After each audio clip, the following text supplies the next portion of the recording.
Hey guys, welcome back to my channel.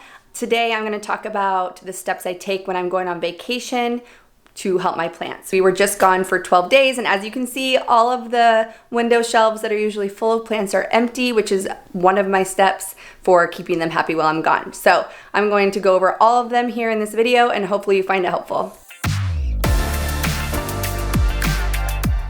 The first thing I do before I leave for a trip is about a week before I know I'm going to leave, I will water everything really thoroughly. This ensures that right before I'm about to leave, everything will need to water again because most of my plants go about a week to a week and a half before they need to be watered again. So 12 days for some of them will be pushing it, but I know that they'll survive even if they're just a little bit curled and wilted when I get home. I know that they can still recover from that. The next step I take is bringing all of my outdoor plants inside. If you follow me over on Instagram, you know I have a huge south-facing covered porch full of plants that I bring inside for the winter.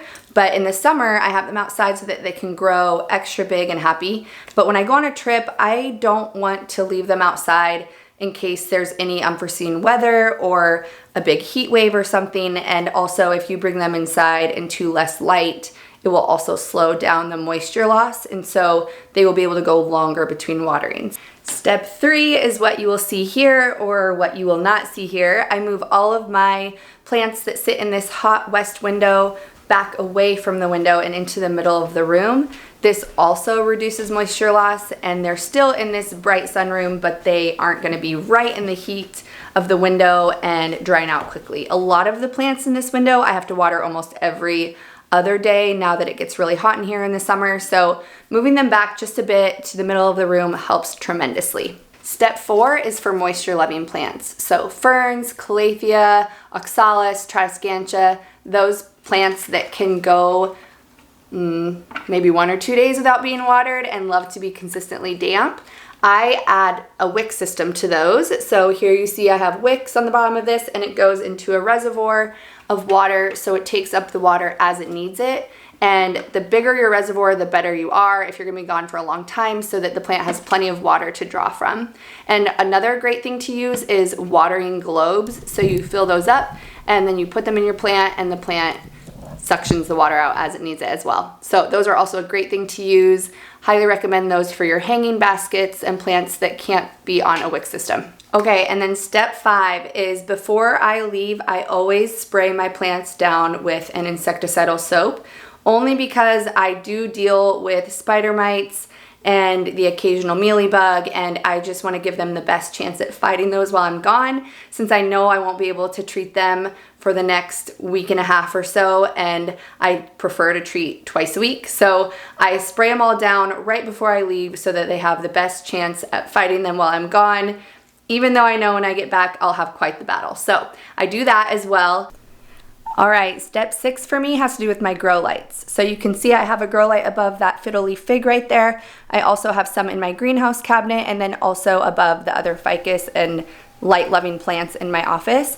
And so when I leave, I always turn the timer down. So on a normal day, I have them run for 14 hours just to mimic the longest day of the summer from about 6 a.m. to 9 p.m. And then when I'm gone, I move them down to about 10 hours so that they're not using moisture as quickly and they're still getting enough light. So that makes them happy without them using the water that I give them really quickly. I highly recommend grow lights for your light-loving plants, and I highly recommend using a smart plug so that you can control the time that they run from your phone. And now I'm going to move on to some extra tips that I do if you are going to have a plant sitter. I did have a friend come and help me out with my plants one time right in the middle of our trip. So after about 6 or 7 days, she came over to help me out, and so I'm going to show you what I did to make things easier for her. So before I left for the plant sitter, I grouped all of my higher need plants in this tub right here. And I also filled up the watering can with fertilizer water so that she could just water and not have to worry about it.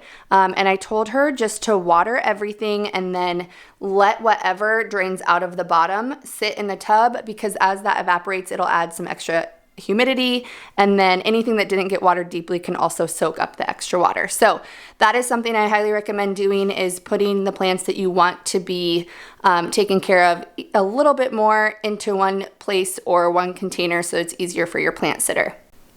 Another tip I have is using a plant marker. So this is just a popsicle stick that I used a blue Sharpie on, and I would add a little like code saying check, and if it's dry then water it, if it's still damp then leave it alone. So you can color code all your plants this way and have a little key for your plant sitter that makes it even easier for them as well. All right, that's all. I hope these tips can help you guys if you plan any trips in the future and you have to leave your plants, or if you have to be away from them for any reason. I hope these can ease your mind.